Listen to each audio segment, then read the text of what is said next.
આપણે ઉનાળુ સોરીનું વાવેતર કરી નાખ્યું છે, જે રીંગણી ભેગી જોઈ લો છે.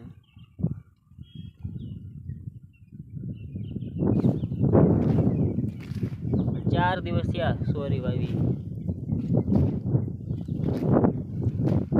કમ્પ્લેટ બધી ઉગી ગઈ છે. થોડીક ઠંડીમાં પડી છે, વાંધો નથી આવ્યો. જોઈ શકો છો રીંગણીમાં પણ ફાલ જો બેસી ગયો છે. થોડાક દિવસમાં ચાલુ થઈ જાય.